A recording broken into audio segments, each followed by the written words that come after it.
പണ്ട് കാലത്ത് uric acid മൂലം ഉണ്ടാകുന്ന പ്രശ്നങ്ങൾ വളരെ കുറവായിരുന്നു. പക്ഷേ ഇപ്പോൾ അത് കൂടുതലായി കാണുന്നുണ്ട്. ഇത് അവിടുത്തെ വേദന ഒന്നും കുറയുന്നില്ല. ആ സമയത്ത് നമ്മളൊന്ന് യൂറിക് ആസിഡ് പോയിട്ട് ടെസ്റ്റ് ചെയ്താൽ ചിലപ്പം അവിടെ യൂറിക് ആസിഡ് കൂടിയത് കൊണ്ടായിരിക്കാം പെട്ടെന്ന് അത് ഉണങ്ങാത്തത്. അതാണ് നമ്മൾ ഫസ്റ്റ് സ്റ്റേജ് ആയിട്ട് പറയുന്നത്. വ്യായാമം നമുക്കറിയാം, ഒരു ദിവസം മിനിമം 45 മിനിറ്റ്സ് എങ്കിലും എക്സസൈസ് ചെയ്യണം.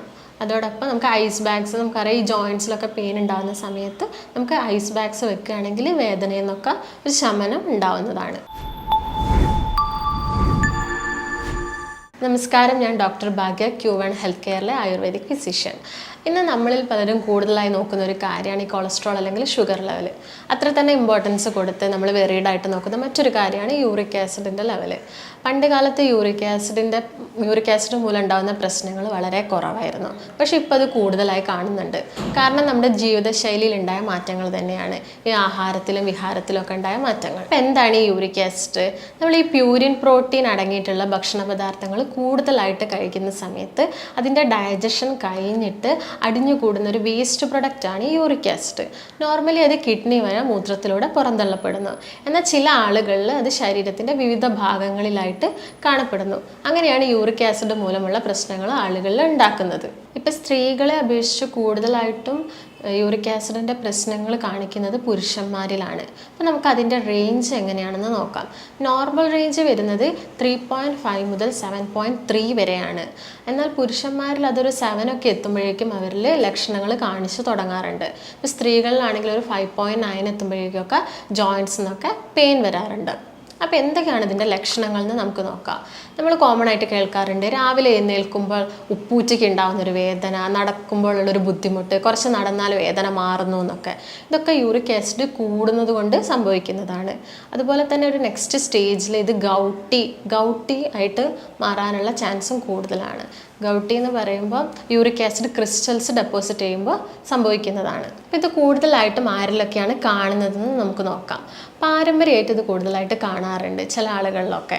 അതുപോലെ തന്നെ ഈ കിഡ്നിക്ക് ഡാമേജ് സംഭവിക്കുന്ന ആളുകളിൽ നമ്മൾ പറഞ്ഞു യൂറിക് ആസിഡിനെ പുറന്തള്ളപ്പെടുന്നത് കിഡ്നി വഴിയാണ്. അപ്പോൾ കിഡ്നിക്ക് എന്തെങ്കിലും തകരാറുള്ള ആളുകളിൽ യൂറിക് ആസിഡിൻ്റെ പ്രശ്നങ്ങൾ കാണുന്നുണ്ട്. അതുപോലെ ഡയബറ്റിക് പേഷ്യൻസിൽ കാണുന്നുണ്ട്, അമിതഭാരമുള്ള ആളുകളിൽ കാണുന്നുണ്ട്, പോസ്റ്റ് മെനോപോസൽ സ്റ്റേജിൽ കാണുന്നുണ്ട്, ഈ ആർത്തവ വിരാമത്തിന് ശേഷം സ്ത്രീകളിൽ കാണുന്നുണ്ട്, ഈസ്റ്റ് കൂടുതലുള്ള ഭക്ഷണം എടുക്കുന്ന ആളുകളിൽ ഇത് കാണപ്പെടുന്നുണ്ട്. അതുപോലെ തന്നെ ആൽക്കഹോളും സ്മോക്കിംഗ് ഒക്കെ കണ്ടിന്യൂസ് ആയി ചെയ്യുന്ന ആളുകളിലൊക്കെ ഇത് കാണാറുണ്ട്. ഇനി യൂറിക് ആസിഡ് മൂലം ഉണ്ടാകുന്ന പ്രശ്നങ്ങൾ നമുക്കൊരു 4 സ്റ്റേജ് ആയിട്ട് പറയാം. ഫസ്റ്റ് സ്റ്റേജാണ് എസിംപ്റ്റമാറ്റിക് സ്റ്റേജ്, അതായത് സിംറ്റംസ് ഒന്നും കാണിക്കുന്നില്ല. എക്സാമ്പിൾ എടുക്കുകയാണെങ്കിൽ ഇപ്പോൾ നമുക്കൊരാളിൽ ഒരു ജോയിൻസിൽ ഒടിവോ ചതവോ ഒക്കെ സംഭവിച്ചെന്ന് വിചാരിക്കാം. അപ്പം അവിടെ ഒരു 1 മന്ത് ആയിട്ടും അവിടെ ക്യൂർ നടക്കുന്നില്ല, അതായത് അവിടുത്തെ വേദന ഒന്നും കുറയുന്നില്ല. ആ സമയത്ത് നമ്മളൊന്ന് യൂറിക് ആസിഡ് പോയിട്ട് ടെസ്റ്റ് ചെയ്താൽ ചിലപ്പം അവിടെ യൂറിക് ആസിഡ് കൂടിയത് കൊണ്ടായിരിക്കാം പെട്ടെന്ന് അത് ഉണങ്ങാത്തത്. അതാണ് നമ്മൾ ഫസ്റ്റ് സ്റ്റേജ് ആയിട്ട് പറയുന്നത്.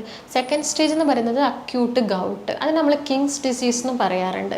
ഇതിന് കാരണം എന്താണെന്ന് വെച്ചാൽ നമ്മൾ കുറച്ച് റിച്ച് ഫുഡ്, അതായത് ഷെൽഫിഷ്, ഞണ്ട്, ചെമ്മീൻ എന്നീ ഭക്ഷണങ്ങളൊക്കെ കൂടുതലായിട്ട് കഴിക്കുമ്പം ഒരു ഗൗട്ടി സ്റ്റേജ് എന്ന് പറയുമ്പം ആ ജോയിൻസിന് തന്നെ ഒരു ഡീഫോമിറ്റി സംഭവിക്കാം. അതാണ് അക്യൂട്ട് ഗൗട്ട് സ്റ്റേജിൽ പറയുന്നത്. പിന്നെ ഉള്ളത് ഈ നമ്മൾ മറ്റ് മെഡിസിൻസ് ഒക്കെ എടുക്കുന്ന ആളുകൾ, ഫോർ എക്സാമ്പിൾ ഹൈപ്പർ ടെൻഷൻ കണ്ടീഷനിൽ ഹൈപ്പർ യൂറേസിമിക് ഡ്രഗ്സ് ഒക്കെ എടുക്കുന്ന ആളുകളിൽ വരാറുണ്ട് ഈ യൂറിക് ആസിഡ് മൂലമുള്ള പ്രശ്നങ്ങൾ. പിന്നെ ലാസ്റ്റ് കാര്യം പറയുകയാണെങ്കിൽ ജനിതകപരമായിട്ട്, അതായത് യൂറിക് ആസിഡ് മെറ്റബോളൈസ് ചെയ്യുന്ന എൻസൈംസ് വേണ്ടത്ര ഉൽപ്പാദിപ്പിക്കപ്പെടുന്നില്ലെങ്കിൽ നമ്മുടെ ശരീരത്തിൽ യൂറിക് ആസിഡ് മൂലമുള്ള പ്രശ്നങ്ങൾ കൂടുതലായിട്ടും കാണാറുണ്ട്. അപ്പോൾ നമുക്ക് എങ്ങനെ രോഗനിർണയം നടത്താമെന്ന് നോക്കാം. നോർമലി നമ്മൾ ചെയ്യാറ് സിറം യൂറിക് ആസിഡ് ടെസ്റ്റാണ്. അത് നമ്മൾ ബ്ലഡിലോ അല്ലെങ്കിൽ യൂറിനിലോ ചെയ്യാറുണ്ട്. പിന്നെ എന്തൊക്കെ ഫുഡ് നമ്മൾ അവോയ്ഡ് ചെയ്യണം, എന്തൊക്കെ ഫുഡ് നമ്മൾ കഴിക്കണം, പിന്നെ എന്തൊക്കെ കാര്യങ്ങൾ എക്സ്ട്രാ നമ്മൾ ഇതിനു വേണ്ടി ചെയ്യണം എന്നൊക്കെ നോക്കാം. എന്തൊക്കെ ഫുഡാണ് നമ്മൾ അവോയ്ഡ് ചെയ്യേണ്ടത്? നമുക്കറിയാം, റെഡ് മീറ്റായ പോർക്ക്, ബീഫ്, മട്ടൻ, താറാവിറച്ചി, അതുപോലെ തന്നെ ഓർഗൻ മീറ്റ്സ് കംപ്ലീറ്റ് ആയിട്ട് ഒഴിവാക്കണം. ഷെൽഫിഷുകൾ ഒഴിവാക്കണം, ഞണ്ട്, ചെമ്മീൻ, അങ്ങനെയുള്ള ഷെൽഫിഷൊക്കെ നമ്മൾ പൂർണ്ണമായിട്ട് ഒഴിവാക്കാൻ ശ്രദ്ധിക്കുക. പിന്നെ ചീര, പയറുവർഗ്ഗങ്ങൾ ഇവയൊക്കെ കുറച്ച് കൊണ്ടുവരിക ഭക്ഷണത്തിൽ. അതോടൊപ്പം ചായ ഒരു ദിവസം 3 ചായ, അതിൽ കൂടുതൽ ചായ എടുക്കാതിരിക്കുക. പിന്നെ നമുക്കറിയാം fried food, fast food, oily food, ഇങ്ങനെയുള്ള കാര്യങ്ങളൊക്കെ കംപ്ലീറ്റ് ആയിട്ട് ഒഴിവാക്കുക. ഇതൊക്കെ ശ്രദ്ധിച്ചാൽ നമുക്കിത് ഒരു പരിധി വരെ കുറയ്ക്കാൻ സാധിക്കും. അതോടൊപ്പം തന്നെ എന്തൊക്കെ ഫുഡ് നമ്മൾ ഇൻക്ലൂഡ് ചെയ്യണം, എന്തൊക്കെ ഫുഡ് നമ്മൾ കഴിക്കണം എന്ന് നോക്കാം. കൂടുതലായിട്ട് നമ്മൾ വെള്ളം കുടിക്കണം, ധാരാളം വെള്ളം കുടിക്കണം എന്ന് പറയുമ്പോൾ മിനിമം 8 ഗ്ലാസ് വെള്ളം ഒരു ദിവസം കുടിക്കാൻ ശ്രദ്ധിക്കുക. പിന്നെ സിട്രസ് ഫ്രൂട്ട്സ്, അതായത് പുളിയുള്ള നമ്മളെ ഓറഞ്ച്, ലെമൺ, മുസമ്പി, മാതളം ഇതൊക്കെ കൂടുതലായിട്ട് ഉൾപ്പെടുത്താൻ ശ്രദ്ധിക്കുക. പിന്നെ ആൻറ്റി ഓക്സിഡൻറ്റ്സ് നമുക്കറിയാം, ഇഞ്ചി, മഞ്ഞൾ, ചെറുനാരങ്ങ ഇവയൊക്കെ കൂടുതലായിട്ടും ഉൾപ്പെടുത്തുക. ഇതിനോടൊപ്പം തന്നെ ധാരാളം തവിടുള്ള ബ്രൗൺ റൈസ് യൂസ് ചെയ്യുക. വൈറ്റ് റൈസ് കുറച്ച് കൊണ്ടുവന്നിട്ട് ബ്രൗൺ റൈസ് കൂടുതലായിട്ട് യൂസ് ചെയ്യാൻ ശ്രദ്ധിക്കുക. അതോടൊപ്പം നമുക്ക് ചെയ്യാൻ പറ്റിയൊരു കാര്യമാണ് ആപ്പിൾ സൈഡർ വിനെഗർ എന്ന് പറയുന്നത്. അതൊരു 2 ടേബിൾ സ്പൂൺ ഒരു ഗ്ലാസ് വെള്ളത്തിൽ മിക്സ് ചെയ്തിട്ട് ഒരു 15 ദിവസത്തോളം വെറും വയറ്റിൽ കുടിക്കുകയാണെങ്കിൽ വളരെ നല്ലതായിരിക്കും. പിന്നെ നമുക്ക് ചെയ്യാൻ പറ്റുന്ന ഒരു കാര്യമാണ് വ്യായാമം നമുക്കറിയാം, ഒരു ദിവസം മിനിമം 45 മിനിറ്റ്സ് എങ്കിലും എക്സസൈസ് ചെയ്യണം. അതോടൊപ്പം നമുക്ക് ഐസ് ബാഗ്സ്, നമുക്കറിയാം ഈ ജോയിൻറ്റ്സിലൊക്കെ പെയിൻ ഉണ്ടാകുന്ന സമയത്ത് നമുക്ക് ഐസ് ബാഗ്സ് വെക്കുകയാണെങ്കിൽ വേദനയിൽ നിന്നൊക്കെ ഒരു ശമനം ഉണ്ടാവുന്നതാണ്. അപ്പോൾ എന്തൊക്കെയാണ് ഇതിൻ്റെ സങ്കീർണതകൾ അല്ലെങ്കിൽ കോംപ്ലിക്കേഷൻസ് എന്താണെന്ന് നമുക്ക് നോക്കാം.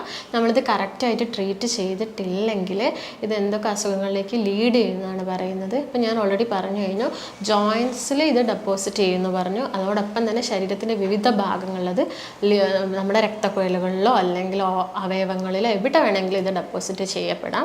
അപ്പോൾ ഇത് കിഡ്നിയിൽ യൂറിക് ആസിഡ് ക്രിസ്റ്റൽസ് അല്ലെങ്കിൽ യൂറിക് ആസിഡ് കൂടുതലായിട്ട് ഡെപ്പോസിറ്റ് ചെയ്യുന്ന സമയത്ത് അത് കിഡ്നി സ്റ്റോണായിട്ട് മാറാം. അതുപോലെ തന്നെ രക്തക്കുഴലിലൊക്കെ ഇത് ഡെപ്പോസിറ്റ് ചെയ്യുമ്പോൾ ഹൃദയത്തിന് വേണ്ടത്ര ഓക്സിജൻ ലഭിക്കുന്നില്ല. അപ്പം സ്ട്രോക്ക് പോലുള്ള അസുഖങ്ങളൊക്കെ വരാം, ഡയബറ്റിക് വരാം, അതുപോലെ തന്നെ ഹൈപ്പർ ടെൻഷൻസ് ഉണ്ടാവാം. അങ്ങനെ കുറേ കോംപ്ലിക്കേഷൻസ് ഇത് മൂലം ഉണ്ടാവും. അതായത് ഓൾമോസ്റ്റ് കുറേ അവയവങ്ങളെ ഇത് ബാധിക്കും. അപ്പോൾ യൂറിക് ആസിഡ് ഉള്ള ആളുകൾ കൂടുതലും ശ്രദ്ധിക്കണം. അപ്പോൾ ഇത്രയും കാര്യങ്ങൾ നിങ്ങൾ ആഹാരത്തിലോ വിഹാരത്തിലോ ഒക്കെ ശ്രദ്ധിക്കുകയാണെങ്കിൽ നിങ്ങൾക്ക് യൂറിക് ആസിഡ് മൂലമുണ്ടാകുന്ന പ്രശ്നങ്ങൾ ഒരു പരിധി വരെ കുറയ്ക്കാൻ പറ്റും. അപ്പോൾ നിങ്ങൾക്ക് എന്തെങ്കിലും സംശയം ഉണ്ടെങ്കിൽ താഴെ കാണുന്ന നമ്പറിലേക്ക് കോൺടാക്റ്റ് ചെയ്യുക. അപ്പോൾ നമുക്ക് മറ്റൊരു ഹെൽത്ത് ടോപ്പിക്കുമായിട്ട് വീണ്ടും കാണാം. നന്ദി.